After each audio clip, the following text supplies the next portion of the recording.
विज्ञापन लेखन। विज्ञापन लेखन से पहले आप लोगों को पता होना चाहिए विज्ञापन है क्या। विज्ञापन को इंग्लिश में एडवर्टाइजमेंट कहते हैं, जो आप टीवी रेडियो में रोज देखते सुनते हैं। टीवी पर कोई नाटक आ रहा हो या न्यूज हो, उसमें थोड़ी ही देर बाद आता है, मिलते हैं 2 मिनट की ब्रेक के बाद। उस ब्रेक में क्या आता है? विज्ञापन, जो हमें किसी उत्पाद या प्रोडक्ट के बारे में बताता है। ये तो हुआ मौखिक विज्ञापन का उदाहरण। अब आते हैं अखबार की तरफ। अखबार में भी कई तरह के विज्ञापन छपे होते हैं, जैसे विवाह संबंधी, कहीं कोई सेल लगी है, गुमशुदा संबंधी, नौकरी संबंधित। अखबारों में जितने अच्छे उदाहरण आपको विज्ञापन के मिलेंगे और कहीं नहीं मिल सकते। इसके अलावा मैगजीन देख लो, या आपके घरों के बाहर भी पैम्फलेट या पर्चे गिरे नजर आ ही जाते हैं। उसमें क्या देखते हैं? कहीं कोई कोचिंग सेंटर खुला है उसके बारे में है, या कहीं सेल लगी हुई है। और तो और, रास्ते में आते जाते हुए बोर्ड पर अक्सर आपने इस प्रकार के विज्ञापन देखे होंगे, जैसे आपके शहर में कोई मेला लगने वाला है, या नाटक मंचन होना है, या सरकार द्वारा लगाए गए स्वच्छ भारत या जल बचाओ संबंधी विज्ञापन आपका ध्यान आकृष्ट करते रहे हैं। चुनाव के दिनों में राजनीतिक पार्टियों द्वारा विज्ञापन का ही सहारा लिया जाता है। आजकल तो बसों के पीछे भी आप कोई ना कोई विज्ञापन लगा देख ही सकते हैं। क्यों ये विज्ञापन छपाए या लगाए जाते हैं? इसका कोई तो उद्देश्य होता होगा। जी हाँ, इसका उद्देश्य है जानकारी को लोगों तक पहुंचाना, चाहे वह स्थानीय हो या राष्ट्रीय।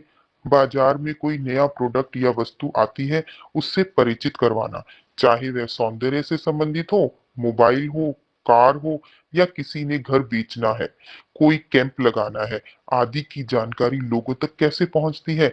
विज्ञापन के माध्यम से। और बच्चों, विज्ञापन वही अच्छा माना जाता है जो देखने में आकर्षित हो, जिसे पढ़ते ही मन में उत्सुकता उत्पन्न हो। अब बात आती है कि विज्ञापन अच्छा कैसे बने। विज्ञापन लेखन में किन बातों का ध्यान हमें रखना चाहिए, इसे उदाहरण के माध्यम से समझते हैं। आपने एक योग प्रशिक्षण केंद्र खोला है, इससे संबंधित एक विज्ञापन तैयार करें। सबसे पहले एक बॉक्स बनाएं। बॉक्स बनाने से क्या होगा, एक सीमा निर्धारित हो जाएगी जिसमें आप अपनी कोई भी क्रिएटिविटी दिखा सकते हैं। याद रखें कि बॉक्स हमेशा पेंसिल से बनाएं, ताकि वो किसी तरीके से गलत हो जाए तो आप उसे मिटा सकें। यदि आप चाहते हैं कि मैं पहले लिख लूं उसके बाद बॉक्स बनाऊं, तो ये भी चलेगा, लेकिन बॉक्स बनाना जरूर है। अब दूसरी बात आती है, विज्ञापन का शीर्षक छोटा व आकर्षित होना चाहिए।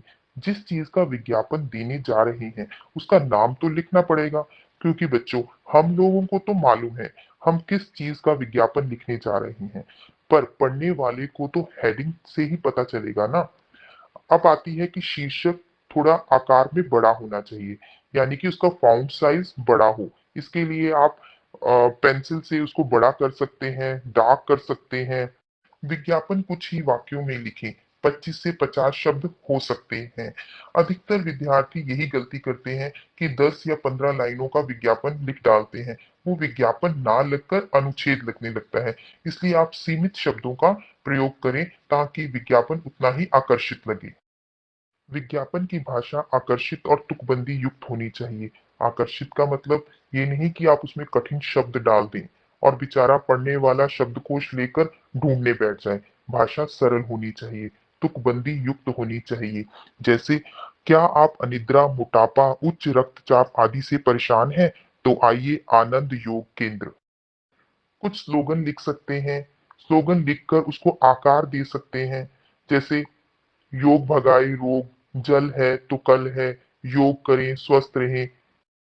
विज्ञापन में कुछ शब्दों का प्रयोग कर, जैसे आपके शहर में सेल, छूट, स्टॉक सीमित, जल्दी कीजिए, ये मौका छूटने ना पाए, आदि का प्रयोग कर विज्ञापन को आकर्षित बनाया जा सकता है। चित्र भी बना सकते हैं, विज्ञापन देखने में और अच्छा लगेगा। इसके लिए यह अवश्य नहीं कि आपकी ड्राइंग बहुत अच्छी हो, संबंधित कोई भी आकृति आप बना सकते हैं। अंत में संपर्क हेतु पता अथवा फोन नंबर जरूर लिखें। फोन नंबर में अपना सही नंबर मत लिख देना, कुछ भी 1 2 3 कुछ भी लिख सकते हैं। पता अर्थात किसी कंपनी का जिसके लिए विज्ञापन लिखा गया है, या जैसे हमने योग केंद्र का पता लिखा है, तभी लोग हम लोगों तक पहुंचेंगे। यदि बच्चों आप इन बातों का ध्यान रखेंगे तो बहुत ही अच्छा विज्ञापन तैयार कर सकते हैं। सब कुछ प्रैक्टिस से आता है। अभ्यास के लिए कुछ विज्ञापन लेखन संबंधी प्रश्न डिस्क्रिप्शन बॉक्स में दिए गए हैं। अब तो विज्ञापन लेखन कला में आप निपुण हो जाएंगे और पूरे अंक ले सकते हैं।